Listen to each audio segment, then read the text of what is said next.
بسم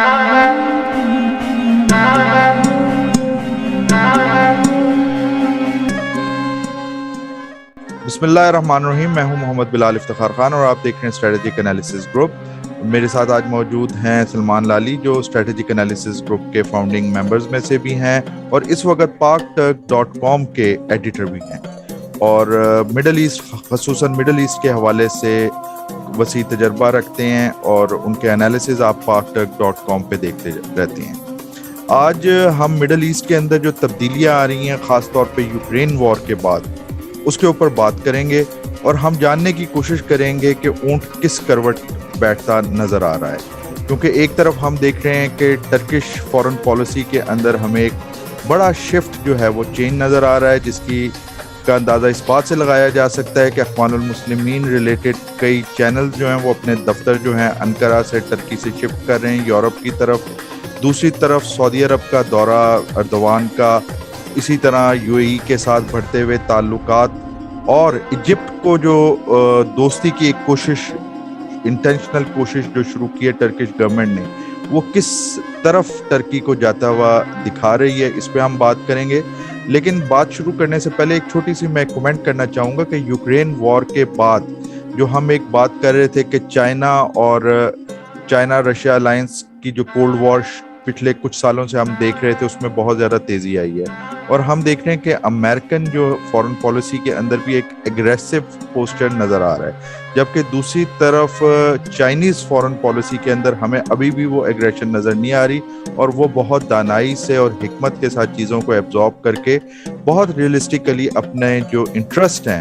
ان کو آگے کر رہے ہیں۔ یہی جو ایگریشن ہے، اس کے کچھ آفٹر افیکٹس ہم نے اپنے خطے کے اندر بھی، یعنی کہ ساؤتھ ایشیا کے اندر بھی فیل کیے، اور وہی ہمیں اس وقت مڈل ایسٹ میں بھی نظر آ رہے ہیں۔ تو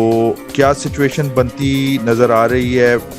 اس وقت مڈل ایسٹ کی؟ تو سلمان، کس طرح آپ دیکھ رہے ہیں کہ کیا افیکٹس ہیں جو ہمیں نظر آ رہے ہیں مڈل ایسٹ کے اوپر یوکرین وار کے؟ دیکھیں، سب سے پہلے جو افیکٹ ہے وہ تو تیل ہے۔ تیل کی قیمتیں بہت زیادہ بڑھ گئی ہیں، جس کی وجہ سے جو آئل پروڈیوسنگ کنٹریز ہیں دے آر کوائٹ ہیپی۔ جو سیکنڈ چیز ہمیں دلچسپ نظر آئی وہ یہ ہے کہ محمد بن سلمان نے جو بائیڈن کی کال نہیں لی، اور انہوں نے چین کو پیٹرو ڈالر کے بجائے یوان کے اندر تیل بیچنے کی پیشکش کر دی۔ اس کا مطلب یہ ہے کہ محمد بن سلمان کی زیر سربراہی یا زیر قیادت جو سعودی انتظامیہ ہے، they are not really happy with the American administration at the moment۔ دوسرا یہ ہے کہ مڈل ایسٹ اس تبدیلی سے صرف افیکٹ نہیں ہو رہا، بلکہ پوری دنیا افیکٹ ہو رہی ہے۔ جیسا آپ نے فرمایا کہ امریکہ جو کہ دنیا کی اب تک کی سول سپر پاور ہے اور اس کا انفلوئنس بہت زیادہ ہے، بلکہ پوری دنیا کی جو نظام ہے اس کی جڑوں میں بیٹھا ہوا ہے امریکہ، چاہے وہ اپنے ان کے جو ملٹری اڈے ہیں، دنیا کے ہر خطے کے اندر ان کا ملٹری اڈا موجود ہے، اور دوسرا جو فائنینشیل سسٹم ہے، ورلڈ فائنینشیل سسٹم، وہ جس طریقے سے کام کرتا ہے اس کے اوپر امریکہ کی گرفت، باوجود اس کے کہ وہ بہت زیادہ کمزور ہو گیا، لیکن اس کی گرفت جو ہے وہ آج بھی بہت زیادہ مضبوط ہے۔ تو اگر امریکہ کی جانب سے اگریسو پوسچرنگ دکھائی جائے گی، یا امریکہ کی جانب سے اپنی فورن پالیسی کے اندر بڑی تبدیلی، بڑی شفٹ لائی جائے گی، تو ڈیفینیٹلی دنیا کی کسی بھی خطے کا کوئی بھی ملک اس کے اثرات سے بچ نہیں سکتا۔ آپ نے ایک اور بہت اہم بات کی ہوئی ہے کہ اب جب ہم کہتے ہیں نا کہ جی اس فلاں ملک کی جو فورن پالیسی وہ بہت زیادہ اگریسو ہے، ہمیں بہت زیادہ اگریشن نظر آ رہی ہے، ہمیں بہت زیادہ ایکٹیویزم نظر آ رہا ہے ڈپلومیسی کے اندر، وہیں میں آپ کی توجہ اس جانب بھی دلاؤں گا کہ بعض اوقات یہ جو بیان بازی ہم دیکھتے ہیں بین الاقوامی معاملات کے اوپر، وہ بڑی حد تک ریٹورک پر بیسڈ ہوتی ہے، اس کے پیچھے جو سبسٹنس ہوتا ہے وہ ایٹ ٹائمز ڈھونڈنے سے بھی نہیں ملتا۔ چین جس طریقے سے پروڈنٹلی، جس طریقے سے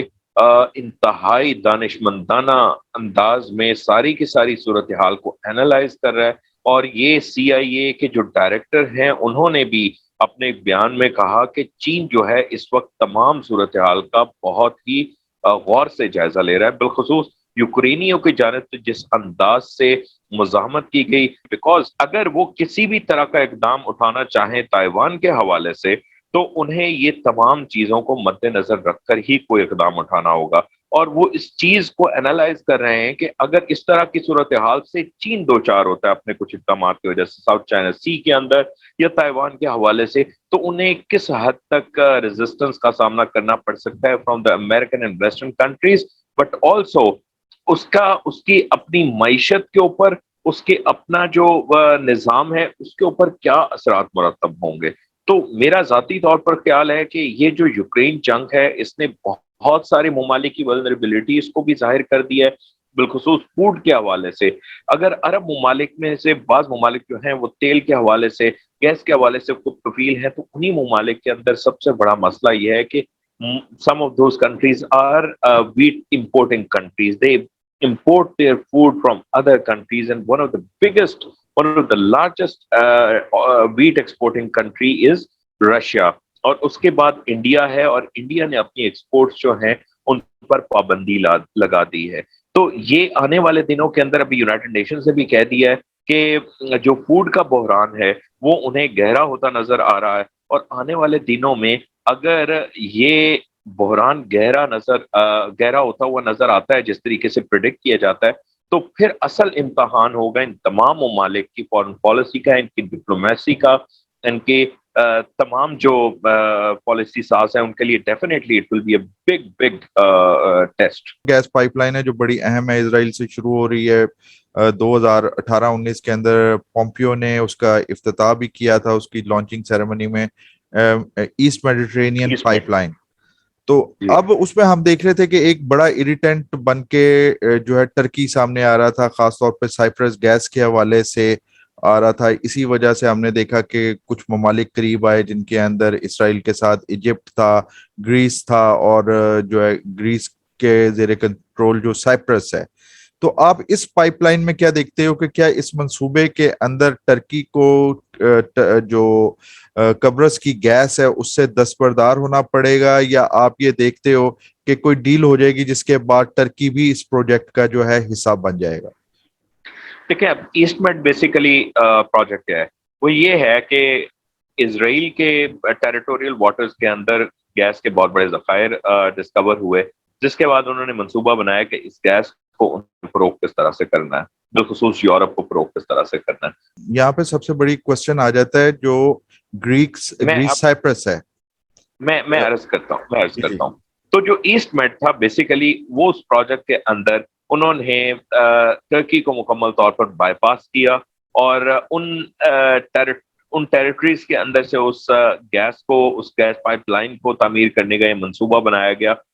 جن کے اوپر جو سوورن کلیم نہیں ہے ٹرکی کا, لیکن they are somehow some parts of that territory is disputed by Turkey. اور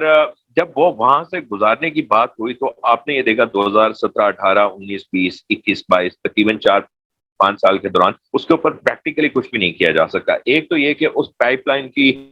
مالیت ہے, اس کے لیے جو پیسہ جو سرمایہ درکار ہے وہ میسر نہ ہو سکا, اس کے اوپر یہ تمام ممالک جن کے درمیان معاہدہ ہوا تھا وہ متفق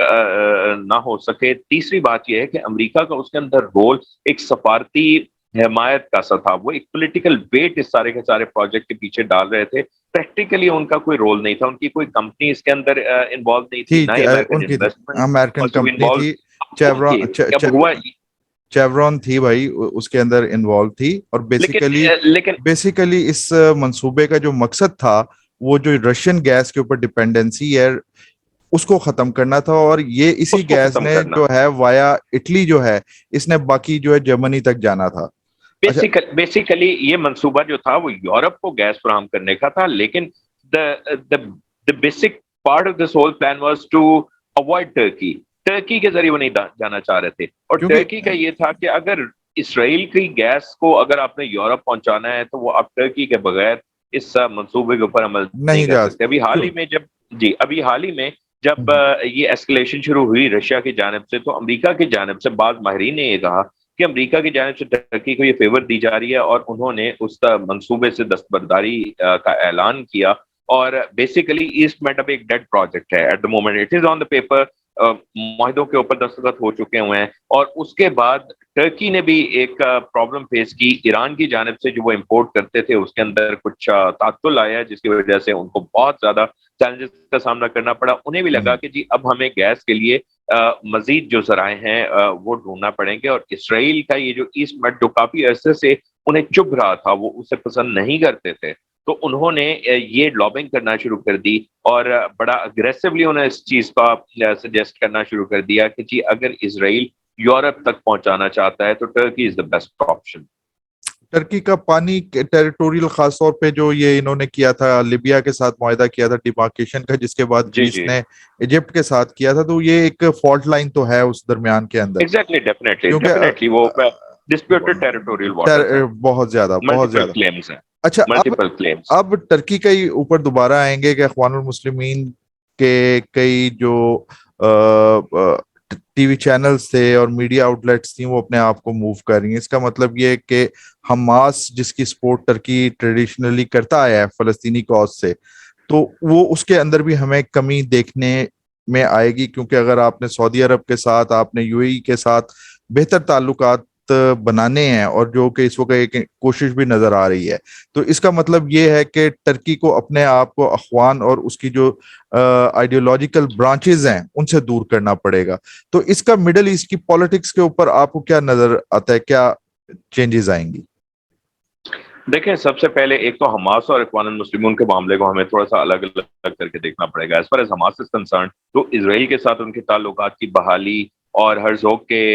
دورہ انقرہ کے باوجود حماس کے جو لیڈرز استنبول کے اندر رہائش پذیر تھے وہ ابھی تک وہاں پر رہائش پذیر جا رہے ہیں. یہ المانیٹر کی خبر میں آپ کو دے رہا ہوں کہ نکلنا شروع ہو گئے ہیں، کیونکہ اب وہ ایک ڈسٹرسٹ پیدا ہونا شروع ہو گیا ہے. وہ المانیٹر کی خبر میں نے دیکھی ہے، لیکن at the same time Daily Sabah کی یہ خبر ہے کہ دے آر اسٹیئنگ. اس کے اندر ایک جو اہم ہے وہ یہ ہے کہ حماس کے کیونکہ ڈائریکٹ تعلقات، ڈائریکٹ کنورسیشن جو ہے وہ نہیں ہوتی اسرائیلیز کے ساتھ، تو ہمیشہ ایجپٹ جو ہے اس کے اندر میڈیٹ کرتا ہے. اگر ترکی اور اسرائیل کے درمیان تعلقات جو ہیں وہ بحال ہوتے ہیں تو یہ ایک دوسری ان کے پاس ایک سہولت ہوگی کہ ٹرکی بھی ان دونوں اینٹیٹیز کے درمیان میڈیٹ کرنے کی پوزیشن ہوگی. یہ ایک ڈیفینیٹلی ہائپوتھیسس ہے، یہ پریکٹیکلی کس حد تک قابل عمل ثابت ہوتا ہے یہ آنے والا وقت بتائے گا. لیکن ایک بات یہ ہے کہ اگر آپ اس دوران جن دنوں ہرزوگ کا دورہ انقرہ ہوا، ان کے جو پریزیڈنٹ ہیں اسرائیل کے، اس دوران اگر آپ اسرائیلی میڈیا کے اوپر نظر ڈالیں تو انہوں نے ترکی کو شدید تنقید کا نشانہ بنایا. انہوں نے کہا جی یہ اوفینسو چام کے ساتھ آگے بڑھ رہے ہیں. اب جو ہے اسرائیل کو مطالبہ کرنا چاہیے کہ حماس کی حمایت ترک کر دیں. اب وہ فلاں چیزوں کے اوپر جو ان کا ریٹورک تھا اردوان کا، اور بڑے طویل عرصے تک انہوں نے بہت زیادہ پریز بھی حاصل کی، بہت زیادہ ان کی تعریف بھی کی گئی کہ انہوں نے اتنا زبردست سٹینس اپنایا فار دا پیلسٹینین پیپل. اب انہیں اسے بھی میلو ڈاؤن کرنا پڑے گا. تو ڈیفینیٹلی جو اسرائیلیز تھے وہ اردوان کی ان تمام کوششوں کو شک کی نگاہ سے دیکھ رہے تھے، لیکن اردوان کے پاس بھی definitely according to his current plan, according to his current strategy, Israel کے ساتھ ان کے تعلقات کو بحال کرنا بہت ضروری ہے. اسی طرح ایجپٹ کے ساتھ ان کے تعلقات جو کہ مورسی کے اس کی گورنمنٹ کو ٹاپل کیے جانے کے بعد ڈسٹرب ہو گئے تھے، اب انہوں نے سوچا ہے کہ ایجپٹ کے ساتھ بھی وہ اپنے تعلقات بہتر کریں گے. لیکن ڈیفینیٹلی جسٹ لائک اسرائیل، ایجپٹ کا بھی ایک مطالبہ ہوگا کہ اخوان المسلمون کے جو عناصر اس وقت ترکی کے اندر موجود ہے، ان کے ایک ٹیلی ویژن چینل ہے جو استنبول سے ایئر ہوتا ہے، اس کی حمایت ترک کر دی جائے، اس ٹیلی ویژن چینل کو بند کر دیا جائے. اور کچھ عرصہ پہلے تک یہ خبر آئی تھی اور میڈیا میں رپورٹ ہوئی تھی کہ ٹرکش گورنمنٹ کی جانب سے کہا گیا ہے اس چینل کو کہ اب آپ انٹائر ایجپٹ جو آپ کی ٹرانسمیشن ہوتی تھی، جو انٹائر ایجپٹ آپ کا ریٹورک اس کے اوپر چلتا تھا، اب آپ کو اس میں کمی لانی پڑے گی. تو یہ ڈیفینیٹلی ایک حقیقت ہے، اور بنیادی طور پر ترکی جو ہے وہ اس حکمت عملی کے اوپر کام کر رہا ہے، zero trouble in the neighbourhood. یعنی ان کے نیبرہڈ کے اندر جتنے ممالک ہیں، اس کے ارد گرد جتنے بھی ممالک ہیں، ان کے ساتھ تمام جو اختلافات ہیں ان کو ختم کر کے ایک مرتبہ they want to be in a position where they want to increase their exports, where they want to deal with their economic problems, جس سے وہ ابھی اس وقت نہ برداشت. خبریں آئیں کہ جو 4 ملین کے قریب جو سیرین ریفیوجیز تھے ان کو اب جو ہے والنٹیرلی جو ہے انہیں کہا جا رہا ہے کہ اگر جو جانا چاہتے ہیں ان کو 1 ملین 4 ملین تھے نا بیسیکلی جب آئے ہیں، 4 ملین تھے، لیکن ان میں سے 1 ملین کے لیے وہ کہہ رہے ہیں کہ ہم اقدامات کر رہے ہیں، وہاں پہ واپس اچھا اب ایک چیز جو ہے سعودی عرب کے قریب بھی ہونا چاہ رہا ہے اردوان، اس کے علاوہ جو یو اے ای کے بھی قریب ہونا چاہ رہے ہیں، جو ہمیں ایک نیا سیٹ اپ نظر آ رہا ہے. تو یو اے ای اور باقی عرب ممالک نے تو تقریباً 2018 میں اسد کے ساتھ رابطے بڑھانے شروع کر دیے تھے، اور خبروں کے جی مطابق $3 بلین کے قریب یو اے ای کی طرف سے امداد بھی گئی. اور ایسے میں آپ کیا دیکھتے ہو کہ کیا Erdogan at some point Assad regime کے ساتھ بھی دوبارہ آپ کو نظر آ رہا ہے کہ یہ تعلقات بہتر کرنے کی کوشش کریں گے؟ اچھا، یہاں پر ایک بڑی دلچسپ صورتحال ہے. جو ٹرکش اپوزیشن ہے وہ اسکیٹرڈ اپوزیشن ہے، اس کے اندر بہت ساری پارٹی ہیں پاکستان کی طرح. وہ کوئی یونیفائڈ اپوزیشن نہیں ہے، نہیں ہے. اور وہ جو اتحاد ہے اس وقت ہمیں وہاں پر ان کی پارلیمنٹ کے اندر نظر آتا ہے وہ بڑا لوز ہے، ان کے درمیان فالٹ لائنس ہیں. ان کے پاس جو دو مدعے ہیں، ایک مدعا ریفیوجیز کا ہے جسے ابھی حال ہی میں کھڑا کیا گیا، اس کے اندر پاکستانی بھی اس کا شکار ہوئے. دوسرا شامی ہیں. اب دوسرا اس کے علاوہ جو ان کے پاس مدعا ہے وہ انفلیشن، اکنامک پرابلمز، یہ ساری چیزیں ان دو مدعوں کو لے کر وہ چل رہے ہیں، جس کی وجہ سے کرنٹ گورنمنٹ ہمیں تھوڑا سا پریشر میں آتی نظر آئی. اس طرح انہوں نے دو اہم اعلان کیے. ایک تو یہ کہ ٹرکش گورنمنٹ ایسے اقدامات کرنے جا رہی ہے کہ جس کے ذریعے وہ ایٹ لیسٹ 1 ملین ریفیوجیز کی والنٹیریلی جو ریٹرن ہے اس کو وہ فیسیلیٹیٹ کرنا چاہتا ہے. دوسرا جو اعلان اردوان کی جانب سے آیا وہ یہ ہے کہ ہم کبھی بھی جو شامی ریفیوجیز ہیں ان کو اپنے ملک سے نکالیں گے نہیں، زبردستی انہیں نہیں نکالیں گے، وہ ہمارے اچھا بہن بھائی ہیں وغیرہ جو اس طرح کی پولیٹیکل آتی ہے. سوری یہاں پہ آپ کو میں روکوں گا کہ نہیں نکالیں گے. اور ابھی نہیں آپ کو نکالیں پتا ہے کہ جو اردوان کو جو پولیٹیکل پریشر کا سامنا کرنا پڑ رہا ہے اپوزیشن کی طرف سے، اور جو ہم ایک ویو بھی دیکھ رہے ہیں جس کا آپ نے کچھ دن پہلے بات کرتے ہوئے ذکر بھی کیا تھا، کہ جس میں پاکستان کے خلاف، پاکستانیوں کے خلاف بھی جو ہے ایک کچھ لوگوں نے چلائی، کچھ بڑی سخت مہم چلائی. مہم چلائی تھی. تو ایک وہ نیشنلسٹک جو ہے وہ نیشنلزم ہمیں بڑھتا ہوا نظر آ رہا ہے. تو ایسے میں اگر اردوان انسسٹ کرتا ہے، یعنی کہ وہ کہتے ہیں کہ میں زبردستی نہیں نکالوں گا، تو اس کا اگلے الیکشنز کے اوپر نیگیٹو فال بیک تو اردوان کی سیاست پہ ہی ہوگا. دیکھیں ٹو سم ایکسٹینٹ ہوگا، لیکن ایٹ دا مومنٹ جو اردوان کی اس کے مقابلے کے اندر حکمت عملیہ وہ یہ ہے کہ اس سارے کا سارا مسئلہ جو کھڑا ہوا وہ بہت اچانک کھڑا ہوا. آئی تھنک اے کے پی جو ان کی پارٹی ہے اور اردوان کی حکومت اس کے لیے تیار نہیں تھی، لیکن ابھی اے کے پی نے اپنی سفرائی دوبارہ شروع کر دی ہے اور انہوں نے سوشل میڈیا کے اوپر بڑا اس کا مقابلہ کرنا شروع کر دیا ہے. جس طریقے سے پاکستان کے اندر ہماری ایک جماعت پاکستان تحریک انصاف سوشل میڈیا کے حوالے سے بہت آگے ہے اور اس حوالے سے وہ جانی بھی جاتی ہیں کہ they are really good in this game, اسی طرح اے کے پی جو ان کی جماعت ہے، اردوان کی جماعت، they are really good in this game. تو ایک تو انہوں نے اس ساری کے ساری کیمپین کو کاؤنٹر کرنا شروع کر دیا اینڈ کوائٹ سکسیسفلی. دوسری بات یہ ہے کہ پاکستانیوں کے حوالے سے آیا تھا، وہاں کی پولیس کی جانب سے بیان آیا کہ یہ سارے کا سارا پروپیگنڈا تھا، اور بعض لوگ جو کہ پاکستانی اور افغانی بن کر وہاں پہ ویڈیوز بنا رہے تھے، اور اس طرح کی ویڈیوز تھی جس کے اندر ہراسمنٹ کا پہلو نکلتا تھا. تو وہ لوگ پاکستانی نہیں نکلے، وہ پورے کا پورا ایک اسکیم تھی، پورے کا پورا ایک پروپیگنڈا تھا. تیسری چیز یہ ہے کہ اردوان اس طرح اب جو کوشش کر رہے ہیں وہ بہت تیزی سے یہ کوشش کر رہے ہیں کہ ایک تو یہ کہ جو ٹرکی کی اکانومی ہے وہ بہتر ہو جائے، اور اس میں رشیا اینڈ یوکرین کی جنگ نے جہاں کچھ نقصان پہنچایا لیکن وہاں پہ کچھ فائدہ بھی پہنچایا. رشین جو اولیگارکس ہیں، جو بڑے بڑے بلینئرز ہیں، جو ویل ٹو ڈو رشینز ہیں اور یوکرینینز ہیں، وہ رشیا سے، یوکرین سے، یوکرینینز وہ نکل کر ٹرکی آ رہے ہیں، because Turkey is the only country in that region جس نے روس کے اوپر پابندیاں عائد نہیں کی. آپ کو پتا ہے کہ یورپ کے اندر صرف رشین گورنمنٹ یا رشین اینٹیز کے اوپر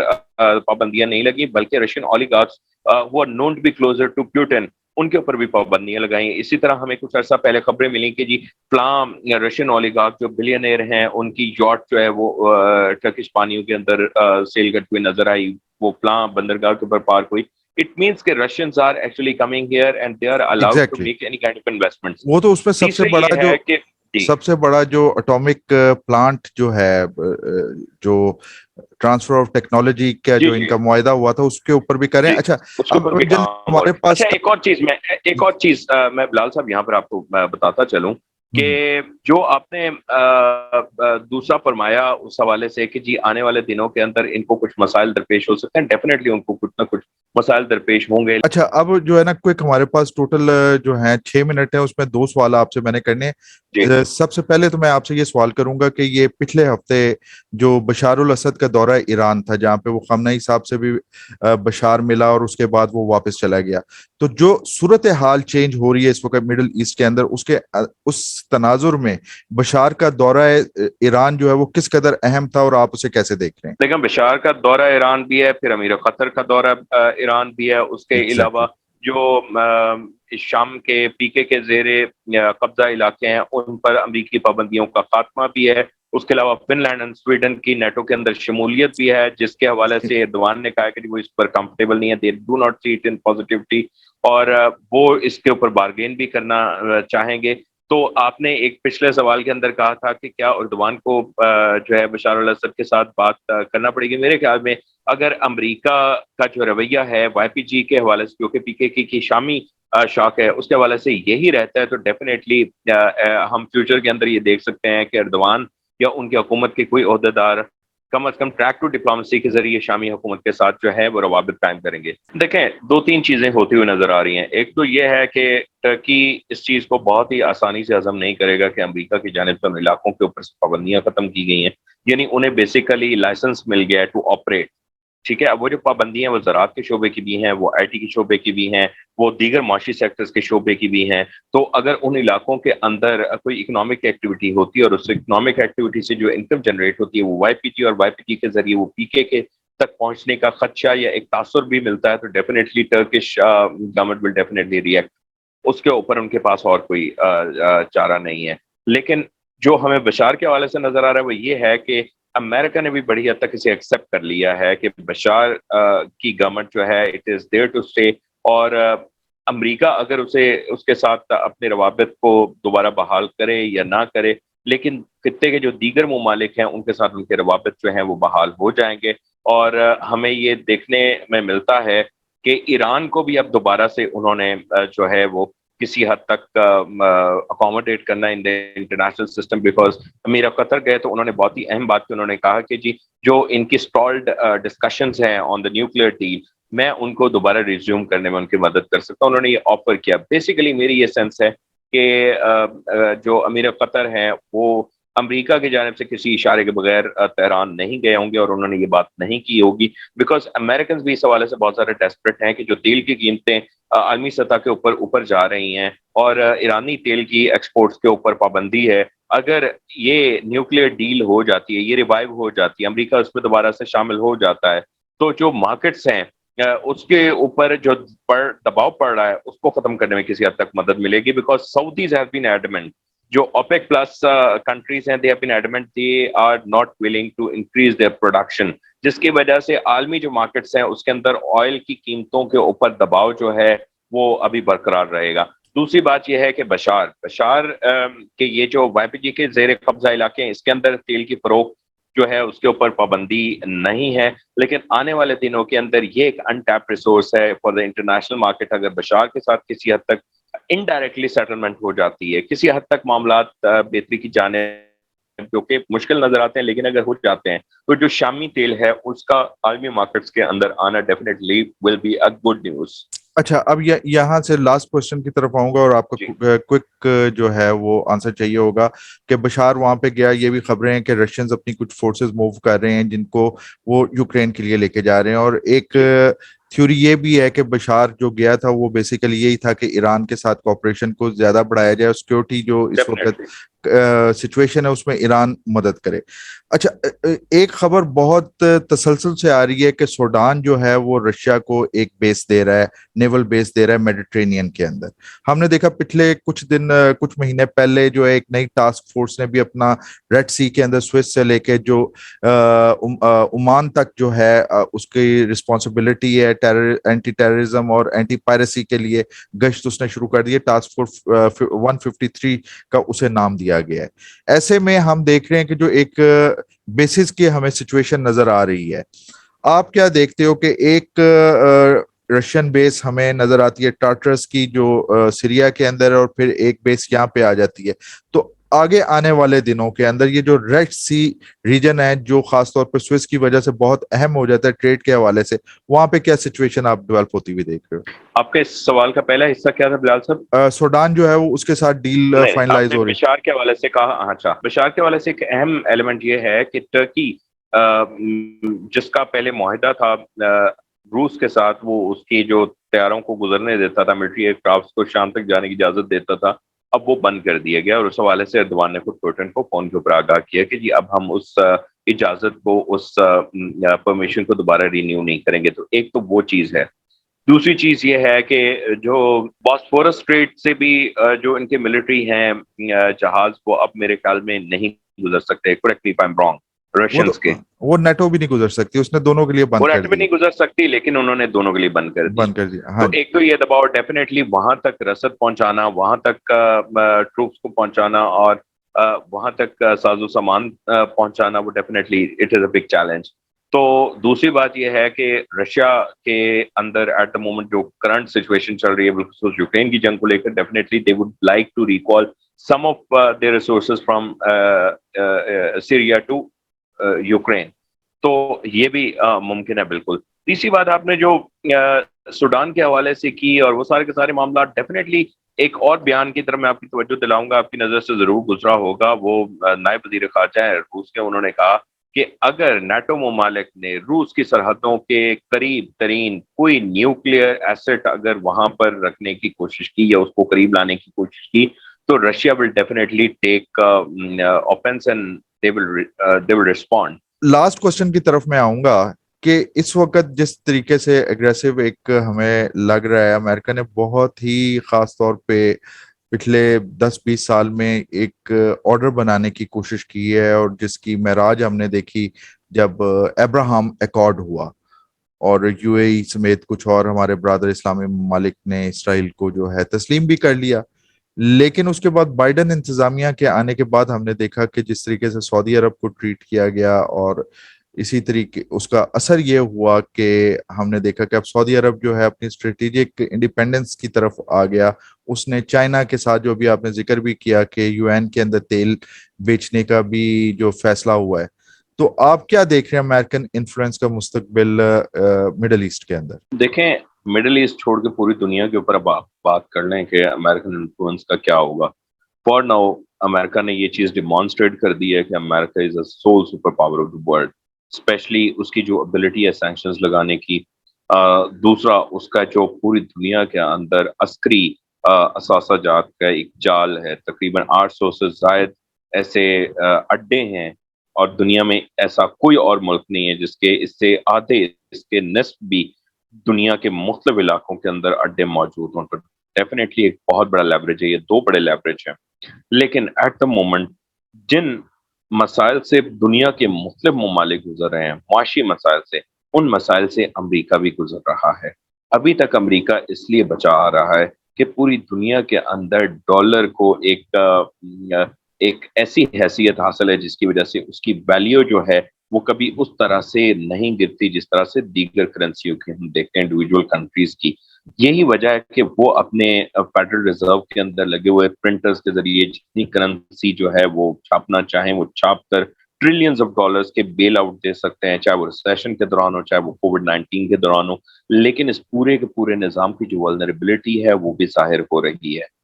دوسری چیز یہ ہے کہ دنیا کے مختلف ممالک کو اس بات کی سمجھ آ گئی ہے کہ امریکی ڈالر اور امریکہ کی جو ہیجمنی ہے اس پورے کے پورے نظام کے اوپر، وہ ایک کاؤنٹر پروڈکٹیو ایلیمنٹ ہے in the world order. It has to end, اور ایٹ لیسٹ اس کا ایک کاؤنٹر بیلنس ہونا ہے، جو کہ آپ بھی اکثر اپنی ویڈیوز کے اندر اور اپنی تحریروں کے اندر بھی فرماتے ہیں کہ دنیا یونیپولرٹی سے ملٹی پولر ورلڈ کی جانب جا رہی ہے. اور پراوین سوانی صاحب یہ فرماتے ہیں کہ بائی پولر سے بھی زیادہ ملٹی پولر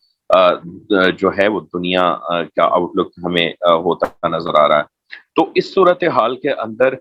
جو یہ ریئلائزیشن ہے by a lot of nations کہ جی we need an alternative system, a system that is sustainable، اور جس سسٹم کو پولیٹیکل پرپسز کے لیے ابیوز نہ کیا جائے، اس کو مینیپولیٹ نہ کیا جائے. جس طریقے سے امریکہ نے اپنی سینکشنز لگانے کی ابیلٹی کو اپنے پولیٹیکل پرپسز کے لیے ابیوز کیا ہے, مس یوز کیا ہے, اوور یوز کیا ہے, اس کی وجہ سے جو کرنٹ سسٹم کے اوپر لوگوں کا اعتماد ہے وہ بھی کم ہوا, اور جو ڈسکنٹینٹمنٹ ہے, جو عدم اطمینان ہے, وہ بھی ہمیں اس میں اضافہ ہوتا نظر آ رہا ہے. لیکن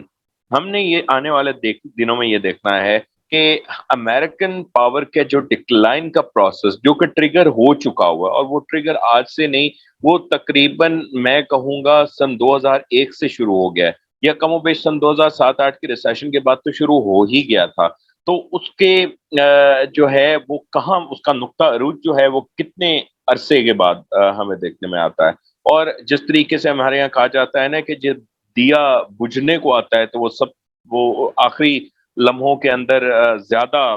شدت سے جلتا ہے, بھڑکتا ہے. تو ہمیں جو کرنٹ اگریشن نظر آتی ہے, مجھے لگتا ہے یہ اس دیے کے بجھنے سے پہلے یہ اس کی شدت سے بھڑکنے کی جو ایک تمنا, آرزو, جو سروائیول کی انسٹنکٹ